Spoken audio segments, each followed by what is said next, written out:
This is a Dabbsson DBS3500 and it's quite a large power station. I'm going to put it through a test of a 24-hour simulated power outage.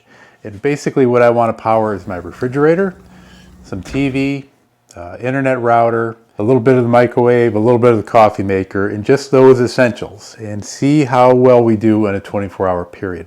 Now I did a test similar to this before with another power station, but I used solar panels to supplement that power during the daytime, and I was able to go 72 hours. But this is large enough that I think we're going to be able to get 48 hours out of it. I'm not positive, but I thought we would do the first 24 and see where we're at after that.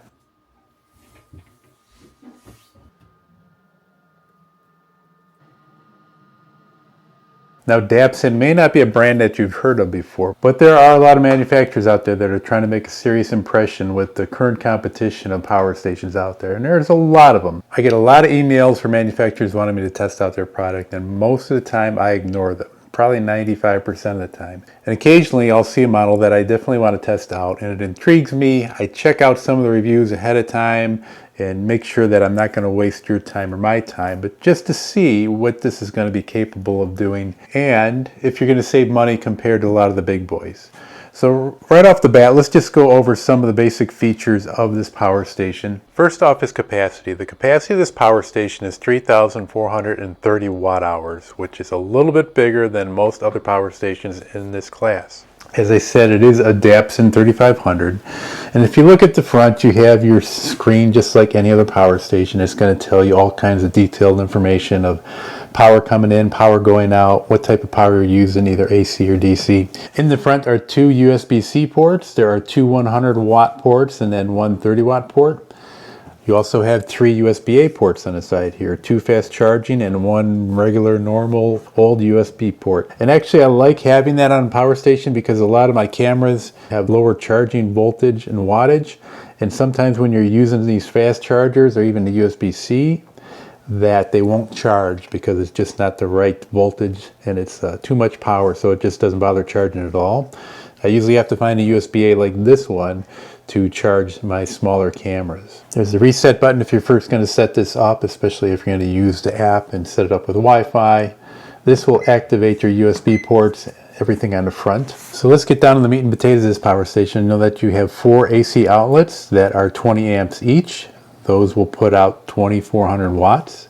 And then you have your RV connection. Now a lot of power stations have this 30 amp connection, but they're usually not 30 amps. This one is. So this is capable of outputting 3,600 watts into your RV. Should be able to run your 1,500 BTU air conditioner or your 13.5 BTU air conditioner. So that is something that it does a little bit better compared to some of the other power stations in this class. Now if you flip the lid here, you have your charging methods. Here you have a switch where you could go from a slow charge to a fast charge. The fast charge will max out at 1,800 watts. I recommended just keeping it in the slow charge, and if you want to tailor make this to whatever wattage you want to, you can go into the app and you can go from I think 200 watts to 1,800 watts in the app. A lot of times I like to just charge these somewhere around a base 1,000 watts. The 1,800 watts to me is just going to put a little stress on the battery when it's charging, and it's also could put a little stress on your outlet and your wiring in your home depending. Next over is XT60 solar connection, and as I said, this is capable of bringing in 2,400 watts of solar. The voltage goes from 12 volts up to 150 volts, and that's something else that this does a little bit nicer than some of the other manufacturers. If you don't want to spend a ton of money on folding collapsible solar panels that a lot of these companies will sell with it, sometimes upwards of $500 for a 400 watt panel, you can go out and do what I did where I went on the Facebook Marketplace. A lot of times people will buy a bulk order of solar panels and sell them pretty cheap. They might be slightly used, but I picked up 300 watt panels and their maximum voltage output are 42 volts. So I'm able to just take those panels, put them in series, and just connect one to the other without any special connections, without having to use your parallel connections, because I have 42 volts, and if you multiply that times 3, that's going to give you 126 volts of the maximum. I still have some headroom here with the voltage. And the amperage on those are around 10 amps each. So I can just connect these directly to this XT60 connector. They're on my shed, and instantly, without very many connections and not much know-how, you're going to get yourself a little 900 watt array. If you have a nice sunny day, then you can charge this back up into 4 hours.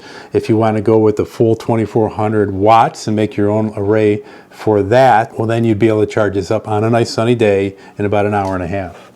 Then you have your AC charging, you have a reset, and this is an infinity connection where you could put a car charger on here and charge it up via an EV charging station.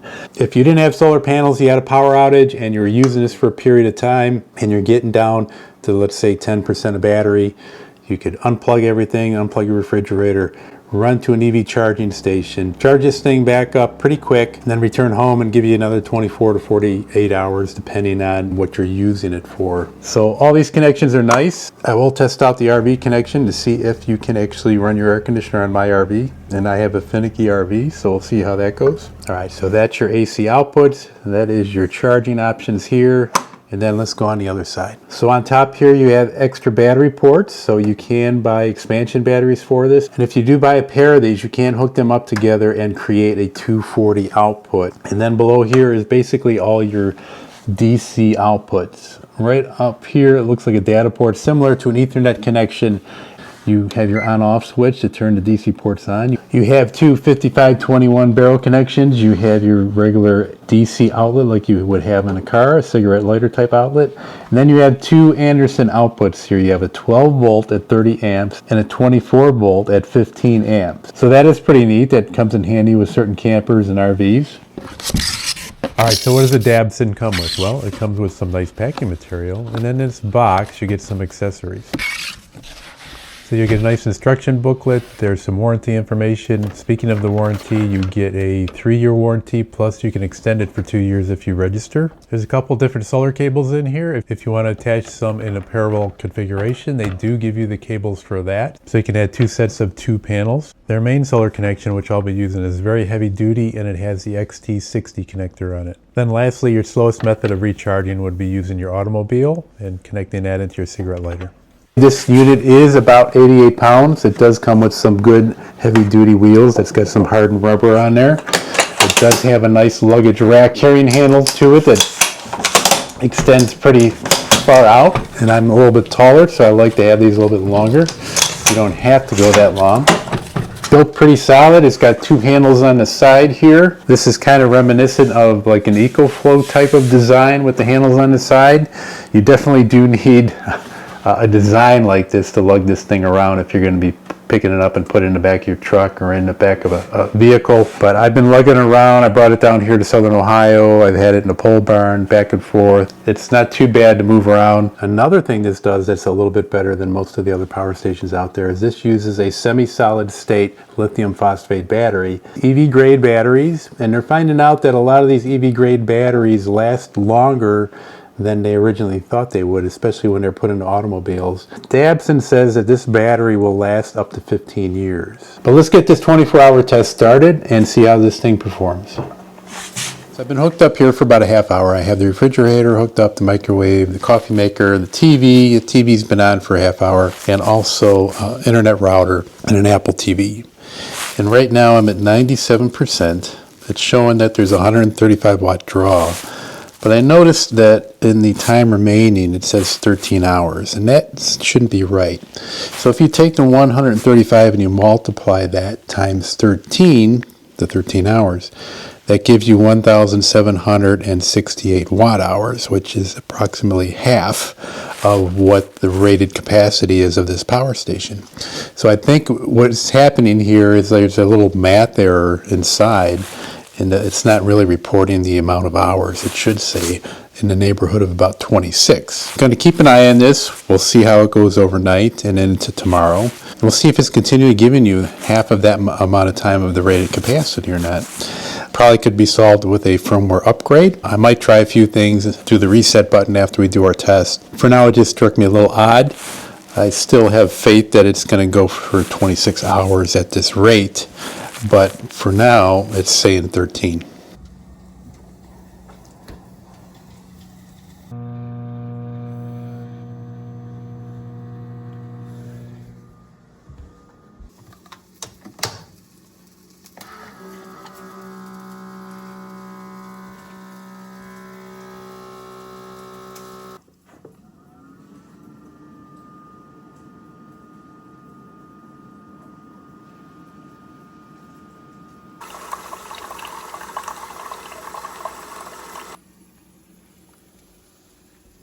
It's about 20 after 9 the next morning, and it's a little over 13 hours, almost 13 and a half hours. I've used the microwave this morning. I've used the toaster this morning. I made coffee this morning. The refrigerator went all night long. And right now we are at 67%. I also watched a few hours of TV last night, about a half hour this morning. I'm charging a little power bank. I have my iPad charging here. I also have some drone batteries that I'm topping off. So we're at 66% on the battery level, which is good. This is about what I expected. Now your mileage is going to vary. My refrigerator here is pretty efficient compared to most. When it's running, it uses around 90 watts. We have a refrigerator up in Northern Ohio, which is a little bit bigger. It's got the double doors, it's got a drawer, it's got another drawer for the freezer. It makes ice, it's on Wi-Fi, it's got all these lights in the back and the back panel. It uses almost twice as much power as this refrigerator here. Now this is a full-size refrigerator, so your mileage could vary when it comes to that. Just keep in mind, refrigerators do not run constantly. Usually they run, let's just say 20 minutes out of every hour. So when you're looking at the running wattage of a refrigerator, don't think that that is going to drain your battery down to nothing right away. But we're in good shape. We've got about another, just a little shy of 11 hours to go on this test. And we're at 66%. So for sure we can get a full day out. When you're doing it, you can adjust on the flies. If you're noticing that the percentage is dropping rapidly, well, maybe you're not going to watch as much TV. If you notice that your percentages, you're in good shape for 24 hours, or if you get to know this power station, that you could add a couple lights, or you could run a fan overnight. And this is just to give you an example of what you can do with a power station of this size.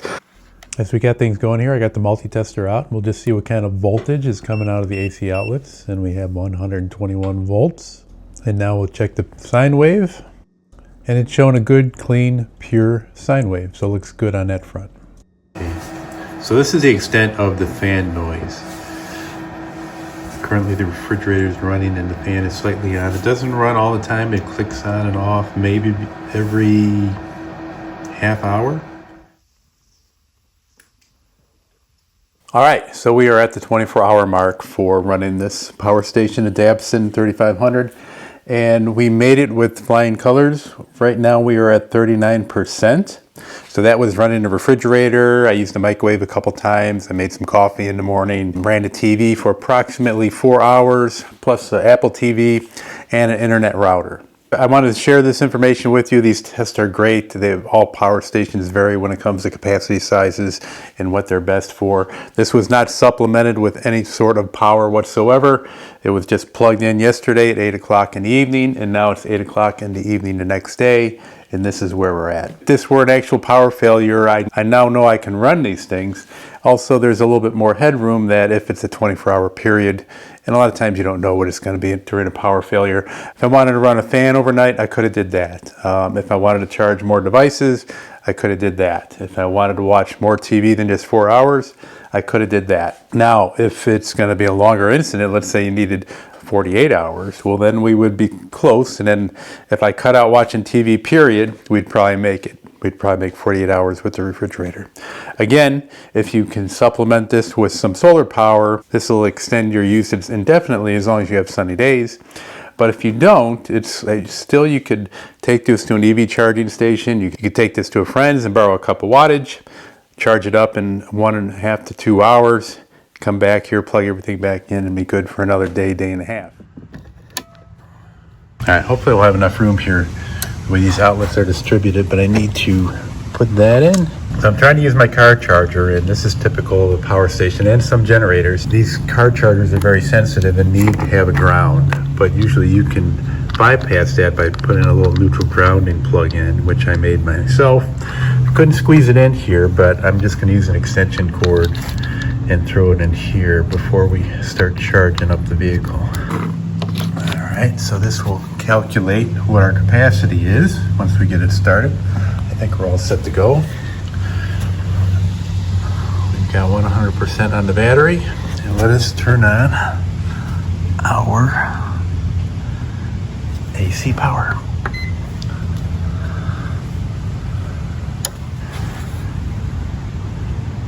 All right, so if it's flashing green, we're good. It accepts. I just heard the vehicle start clicking. And that started up, And then we should start seeing a good power draw here in a second. Typically my vehicle charger charges somewhere in the range of 1200 and 1500 watts. So I think this is good, this is correct. The numbers look pretty accurate. And I would expect to get about 2 hours of runtime, maybe a little bit more out of this. And then we'll calculate what the watt hours are on this meter. We'll see what the percentage of the capacity is.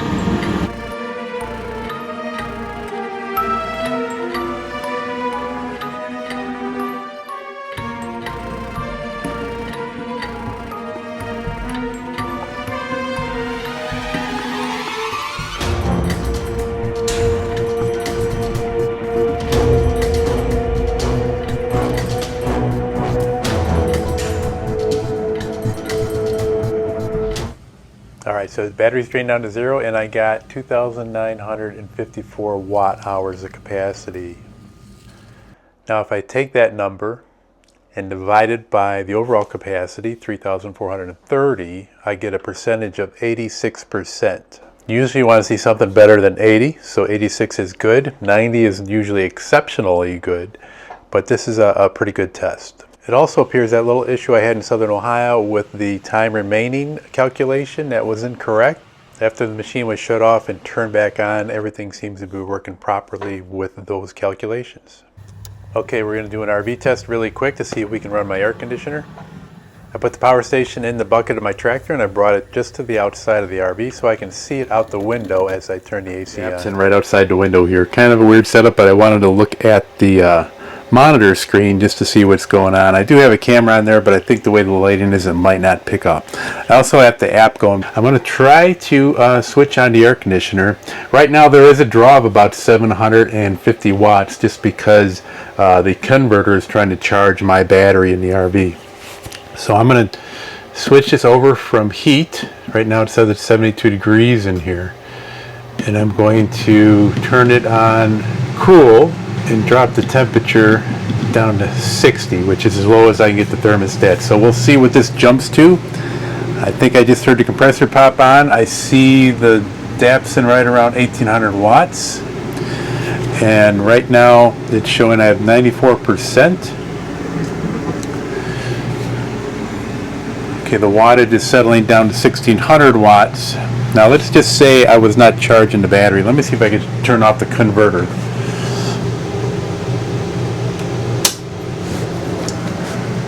Okay, so I shut off the converter, so it should stop trying to charge up the battery. Right now I have an output of 942 watts while the air conditioner is on. The air coming out is cool.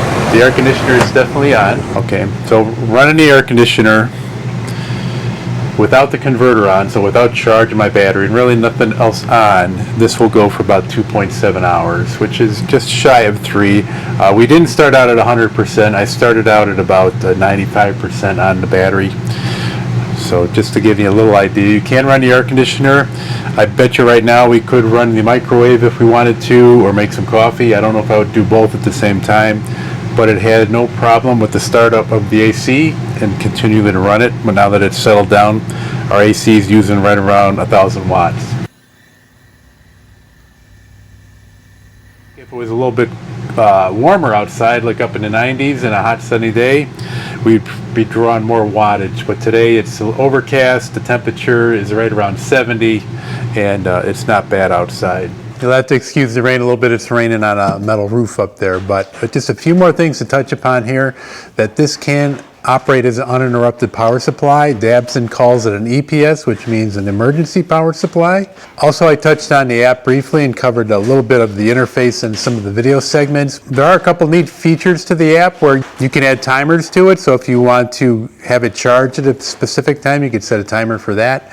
And also if you want it to turn on certain things at a certain time, say you want AC outlets to turn on in the morning, you can set a timer for those. So that's unique compared to other power stations out there. I don't know of anybody else doing something like that. And then I'll leave information in the description below. I'll leave links and any coupon codes. They are having some Black Friday deals going on right now. They've been going on for a little while. When this first came out, I think it was around $2,900, and now it's down around $1,299, plus some Black Friday sales going on. And I think right now if you buy one, you can also get another power station, a smaller one, for free with it. But that is going to do it for today. I appreciate everybody watching. Hope you enjoyed and subscribe to these videos. Click on that little bell when you want to know when a new one is coming out. And keep an eye on us. Happy holidays, everybody. I think that rain is going to turn to snow.